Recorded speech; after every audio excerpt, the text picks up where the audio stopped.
خطرناک جو آدمی کو ہلاک کرتے ہیں، اللہ کے نبی نے فرمایا ان سے بچو۔ پھر فرمایا یہ پوری تفصیل بیان کرنے کے بعد فرمایا اب ان گناہوں سے کیسے بچے گا آدمی؟ فرمایا تمہارے کہنے سے نہیں بچے گا، تم اس کو نماز پڑھواؤ۔ ان الصلاۃ تنہی عن الفحشاء والمنکر، نماز بے حیائی برے کاموں سے روکتی ہے۔ پھر تم کہو گے یہ نماز پڑھ رہا برائی سے نہیں رک رہا، تو فرمایا نماز کی کمی نہیں، نماز تو روک رہی اس کو، نماز تو کہہ رہی بری باتیں مت کر لیکن یہ رک نہیں رہا۔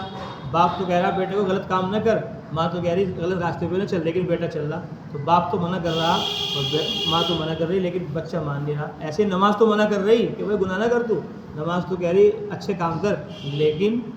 نمازی مان نہیں رہا بات کو۔ نمازی کا قصور ہے، نماز کا قصور نہیں۔ نماز تو کہہ رہی کہ اچھی باتیں کرو لیکن یہ بے نمازی مان نہیں رہا اس کی بات کو، تو اس کا قصور ہے، نماز کا قصور نہیں۔ نماز تو روکتی ہے بری باتوں سے۔ پھر انہوں نے فرمایا نماز کیسے پڑھے گا؟ یہ یہاں نہیں پڑھے گا نماز، اس کو جماعت میں بھیجو، اس کو تبلیغ میں بھیجو۔ جب یہ وہاں جماعت میں جائے گا 3 دن رہے گا تو وہاں 15 نمازیں پڑھے گا، چلے رہے گا تو 200 نمازیں پڑھے گا، 4 مہینے رہے گا تو 600 نمازیں پڑھے گا۔ تو جب وہاں 600 نمازیں پڑھ لے گا یہ تو اس کو عادت ہو جائے گی نماز پڑھنے کی۔ تو بہرحال نماز بے حیائی برے کاموں سے روکتی ہے۔ نماز جتنی جاندار ہوگی اتنا ہی آدمی کی زندگی شاندار ہوگی۔ وَلَذِكْرُ اللَّهِ اکبر، اللہ فرماتے ہیں اللہ کا ذکر بڑی چیز ہے، اللہ کا ذکر بڑی چیز ہے۔ سبحان اللہ الحمدللہ کہو بہت بڑی چیز ہے، قرآن پڑھو بہت بڑی چیز ہے، لیکن یہی ذکر نماز میں پڑھو اور یہی قرآن نماز میں پڑھو تو اس کا اجر و ثواب زیادہ ہے، اس کا انعام اللہ تعالیٰ کی طرف سے بڑھ جاتا ہے۔ اس لیے دوسری جگہ پر میں اقیم الصلاۃ لذکری، نماز کو میری یاد کے لیے قائم کرو،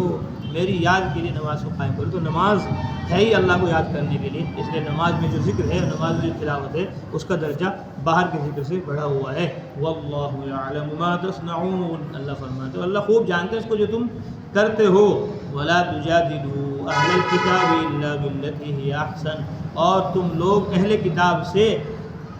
بحث کرو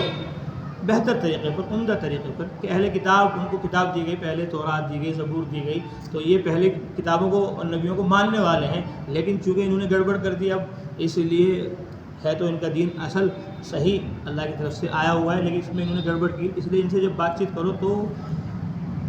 اچھی طرح کرو، یہ نہیں کہ ان کی بات کو جھٹلا دو کہ بھائی تورات میں یہ بات غلط لکھی ہوئی ہے اعوذ باللہ، انجیل میں یہ بات غلط ہے، نہیں، تورات میں انجیل میں صحیح باتیں لکھی ہوئی ہیں، انہوں نے اپنی طرف سے گڑبڑ کی ہوئی ہے، تو اس لیے ان کی کوئی بات کا اللہ کے نبی نے فرمایا کہ اہل کتاب کی بات کی نہ تو تصدیق کرو اور نہ تکذیب کرو، نہ تو تم کو ہاں سچ کہہ رہے تم، اور نہ یہ کہو کہ تم جھوٹ کہہ رہے، کیا پتہ وہ سچ بات ہو اور تم جھٹلا دو اس کو اللہ کی کتاب کو، تو اس لیے ان احتیاط ضروری ہے ان سے بات چیت کرنے میں، کیونکہ یہ لوگ پہلے دین کو ماننے والے ہیں جو اصل دین تھا، لیکن اب گڑبڑ کر دی انہوں نے، اس لیے اب ان کو سمجھانا پڑے گا، بتلانا پڑے گا، لیکن سمجھانے میں بھی ان کے ساتھ ادب و احترام کا معاملہ گویا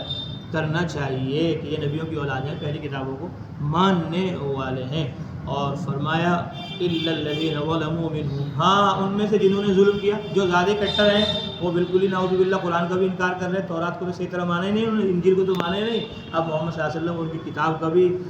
کھل کر مخالفت کر رہے ہیں، تو اب ان سے ذرا سختی کی جا سکتی ہے، سختی سے ان کو سمجھایا جا سکتا ہے۔ وَقُولُوا آمَنَّا بِالَّذِي أُنزِلَ إِلَيْنَا وَأُنزِلَ إِلَيْكُمْ، فرمایا اور کہو کہ ہم ایمان لائے اس پر جو ہماری طرف نازل کیا گیا، قرآن پر ہمارا ایمان ہے، وَأُنزِلَ إِلَيْكُمْ، اور اس پر بھی ہم ایمان لائے جو تمہاری طرف نازل ہوا، تورات زبور ہم مانتے ہیں اللہ کی کتاب ہے، ہمارا اس پر بھی یقین ہے، وَإِلَٰهُنَا وَإِلَٰهُكُمْ وَاحِدٌ، ہمارا تمہارا معبود ایک ہی ہے، وَنَحْنُ لَهُ مُسْلِمُونَ، اور ہم اس کے ہی فرما بردار ہیں۔ یہ تبلیغ کا دعوت کا اصول بتا دیا کہ جو چیز مدعو میں اور داعی میں مشترک ہے اس چیز کی طرف دعوت دو پہلے، اگر تم نے پہلے ایسی بات کی طرف دعوت دے دی جس کو مانتا نہیں، اب اس کو تو ماننا ہے ہی نہیں، ویلی وہ خلاف ہے، اب تم کہہ رہے بھائی یہ بات مانو، وہ تو مانتا ہی نہیں، اب تم اس کو بلاؤ گے تو وہ بات کا تمہاری انکار کر دے گا، تو جو بات وہ مانتا ہے تم بھی مانتے ہو، پہلے اس طرف ان کو بلاؤ تاکہ اس کا آنا آسان ہو جائے، پھر بعد میں دوسری باتیں ہیں وہ بعد میں ہوتی رہیں گی، چنانچہ وہ اللہ کو مانتے ہی تھے، تو اس لیے فرماتے ہیں اللہ کو مانتے ہو تم بھی ہم بھی،